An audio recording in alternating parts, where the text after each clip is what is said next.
Hi friends, இன்னும் NEET 2025க்கு 45 days தான் இருக்கு. ஸோ அதுக்கான ஸ்டடி பிளான் பார்க்கலாம் வாங்க. ஸோ ஃபர்ஸ்ட் பயாலஜிக்கு பெஸ்ட் கீ என்ன அப்படின்னா என்சிஆர்டி புக் தான். ஸோ என்சிஆர்டி புக்கை படிக்கிறது மட்டும் இம்பார்ட்டன்ஸ் கிடையாது, அது பேஸ்டான கொஷின்ஸை சால்வ் பண்ணுறது அதை விட ரொம்ப ரொம்ப இம்பார்ட்டன்ஸ். அதுக்கு விட ரொம்ப இம்பார்ட்டன்ட் நீங்கள் எதுக்கு கொடுக்கணும் அப்படின்னா abbreviations. For example RBC, BOD இந்த மாதிரி நிறைய நமக்கு அப்ரிவேஷன்ஸ் இருக்கும். இதுக்கான அப்ரிவேஷன்ஸை ப்ராப்பராக நம்ம ஞாபகம் வச்சுக்கணும்.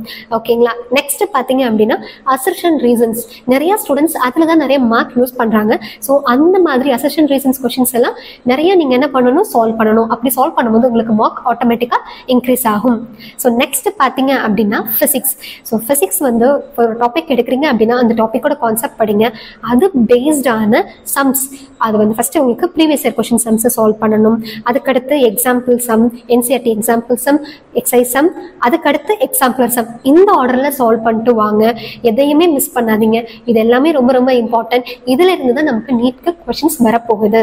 ஓகேங்களா? நெக்ஸ்ட் பார்த்தீங்க அப்படின்னா ஃபார்முலாஸை தனியாக ஒரு ஷீட்ஸில் எழுதி வச்சுட்டு டெய்லியும் நீங்கள் மினிமம் 1 hour கொடுத்து ரிவிஷன் பண்ணியே ஆகணும். அது ரிவைஸ் பண்ணீங்க அப்படின்னா இந்த கன்ஃபியூஷன்ஸ் எதுவுமே உங்களுக்கு வராது. ரொம்ப ஈஸியாக உங்களால் என்ன பண்ண முடியும், அண்டர்ஸ்டாண்ட் பண்ணிக்க முடியும். எக்ஸாம்பிள்ஸை ஈஸியாக உங்களால் என்ன பண்ண முடியும், சம்ஸை சால்வ் பண்ண முடியும். அதே மாதிரி நீங்கள் ப்ராப்ளம்ஸை சால்வ் பண்ணும்போது நீங்கள் என்ன மிஸ்டேக் பண்ணுறீங்க அப்படிங்கிறத அந்த கொஸ்டின்ஸ்க்கு பக்கத்துலேயே ரைட் பண்ணி வைங்க. இது எதுக்கு ரொம்ப ஹெல்ப்ஃபுல்லாக இருக்கும் அப்படின்னா நெக்ஸ்ட் டைம் நீங்கள் அந்த மிஸ்டேக்ஸை பண்ணாமல் தடுக்கிறது தான் நம்மளோட மார்க்ஸை இன்க்ரீஸ் பண்ணுறதுக்கான ஒரு பெஸ்ட் வே. ஓகேங்களா? ஸோ அதுக்காக தான் நம்ம என்ன பண்ணணும், உங்களோட மிஸ்டேக்ஸை பக்கத்துலேயே எழுதி வச்சுக்கணும். நெக்ஸ்ட் பார்த்தீங்க அப்படின்னா கெமிஸ்ட்ரி. மோரார்லெஸ் ஃபிசிக்ஸ் மாதிரியே நீங்கள் சேமாக தான் இருக்கும். எக்ஸ்ட்ரா என்ன பண்ணணும் அப்படின்னா ஆர்கானிக் கெமிஸ்ட்ரி. அதுக்கு நீங்கள் ரொம்ப கான்சென்ட்ரேட் கொடுக்கணும். அதில் வந்து பார்த்தீங்கன்னா நிறைய ரியாக்ஷன்ஸ் இருக்கும். ஒவ்வொரு ரியாக்ஷனுக்கும் என்னென்ன ரியாக்சன்ட் அப்படிங்கிறத நீங்கள் தனியாக ஒரு டேபிள் காலம் போட்டு எழுதி வச்சுக்கணும். Maximum of creative questions organic கெமிஸ்ட்ரியிலேருந்து தான் வரும். ஸோ அதனால நீங்கள் அதுக்கு தகுந்த மாதிரி எக்ஸாம்பிள் சம்ஸை தேடி பார்த்து சால்வ் பண்ணுங்க. நிறைய மாக் டெஸ்ட் நீங்கள் வந்துட்டு சால்வ் பண்ணணும்.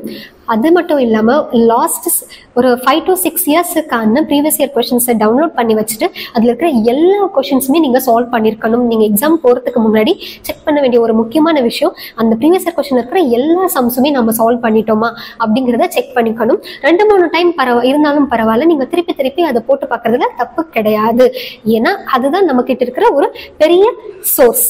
ஓகேங்களா?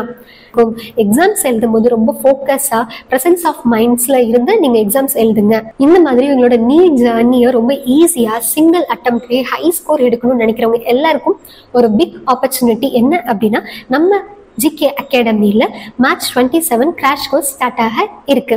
யாரெல்லாம் March 26 ரெஜிஸ்டர் பண்றீங்களோ அவங்களுக்கு ஃபீஸ் ரிடக்ஷன்ஸ் இருக்கு. ஸோ நம்மளோட ரெஜிஸ்ட்ரேஷன் லிங்க் வந்து டிஸ்கிரிப்ஷன்ல இருக்கு. அது ரிகார்டிங் உங்களுக்கு எந்த டவுட்ஸ் இருந்தாலும் ஸ்க்ரீன்ல தெரியுற இந்த நம்பருக்கு கால் பண்ணலாம். அதே மாதிரி நம்ம டிஸ்கிரிப்ஷன்லயும் நம்மளோட டீடைல்ஸ் எல்லாமே கொடுத்துருக்கோம். டவுட்ஸ் இருந்தால் கால் பண்ணி கேட்டு கிளியர் பண்ணிக்கோங்க.